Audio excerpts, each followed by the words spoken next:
दोस्तों आज हम सीखने वाले हैं जोड़ कैसे किए जाते हैं। जोड़ को बड़ी ही आसान तरीके से कैसे करते हैं कि जोड़ को चलो हम करते हैं कैसे करते हैं।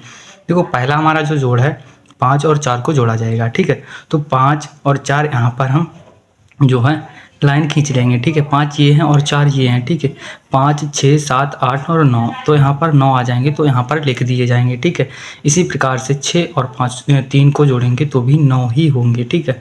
यहाँ पर जोड़ेंगे तो 10 आ जाएंगे, यही जो है हमारा आंसर हो जाएगा, ठीक है। अब दूसरे सवाल में आ जाते हैं। जैसे 7 और 2 को जोड़ेंगे, 7 और 2 कितने होंगे, 8 होंगे, ठीक है। वो 9 हो जाएंगे, ठीक है। यहाँ पर लिख देंगे और हमेशा हमें याद रखना है कि सीधे हाथ ओर से ही सवाल को किया जाता है, ठीक है। यहाँ पर 6 और 3 इनको जोड़ेंगे तब भी 9 होंगे, और 4 और 6 को जोड़ेंगे तब हमारे आंसर 10 आ जाएगा, ठीक है ना दोस्तों।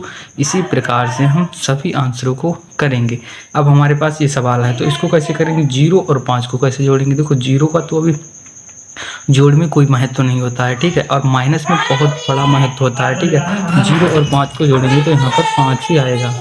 देखो 0 और 5 को जोड़ा तो हमारे पास आंसर 5 आया, ठीक है। और 2 और 6 को जोड़ेंगे तो 8 आंसर आ जाएगा। इसी प्रकार से 3 और 3 को जोड़ेंगे तो 6 आंसर आएगा, और यही जो हमारा है आंसर हो जाएगा, ठीक है। यहाँ पर हम एक सवाल करेंगे जिसमें हमें हासिल की ज़रूरत पड़ेगी, ठीक है। हासिल वाले सवाल को हम कैसे करेंगे, जैसे यहाँ पर 7 और 6 हैं, 7 और 6 को जोड़ेंगे तो 13 आंसर आएगा, ठीक है। तो 13 ऐसे लिखे जाते हैं। तो इधर वाली जो संख्या है यहाँ पर लिख दी जाती है, और इधर वाली जो है यहाँ पर उठाकर लिख दी जाती है, ठीक है। जैसे कि 13 आए हैं, ठीक है। 7 और 6 को मैंने जोड़ा तो 13 आंसर आ गया। तो 3 यहाँ पर आ गए और 1 उठकर यहाँ पर चला गया।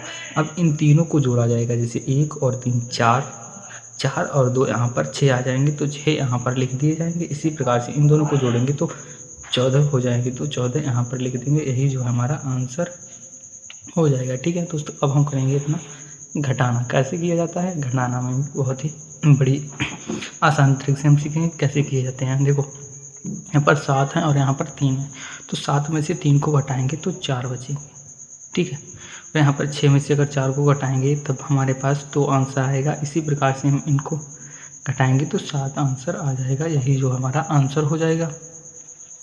अब यहाँ पर देखिए 6 और 0, 6 में से अगर 0 को घटाएंगे तो 6 ही आंसर आएगा। अगर ये 0 ऊपर होता तो हमें हासिल की ज़रूरत पड़ती, पर यह नीचे है तो हमें हासिल की ज़रूरत नहीं पड़ी, ठीक है। यहाँ पर घटाएंगे तो 3 बचेंगे, और यहाँ पर अगर हम घटाएंगे 9 में से 7 जाएंगे तो 2 बचेंगे, यही जो हमारा आंसर हो जाएगा, ठीक है दोस्तों। अब यहाँ पर देखिए यहाँ पर 6 में से अगर 3 को घटाएंगे तो 3 बचेंगे, और 7 में से अगर 5 को घटाया जाएगा तो यहाँ पर 2 आंसर आएगा। यहाँ पर अगर 8 में से 4 को घटाएंगे तो 4 आ जाएंगे, ठीक है। यही जो हमारा आंसर हो जाएगा। अब यहाँ पर देखिए यह सवाल 9 में से अगर 3 को घटाएंगे तो 6 बचेंगे, ठीक है।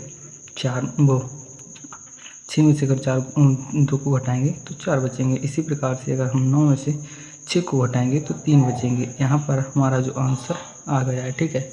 लाइक और सब्सक्राइब कर देना, चैनल पे नए हैं तो भी चैनल को सब्सक्राइब कर लेना।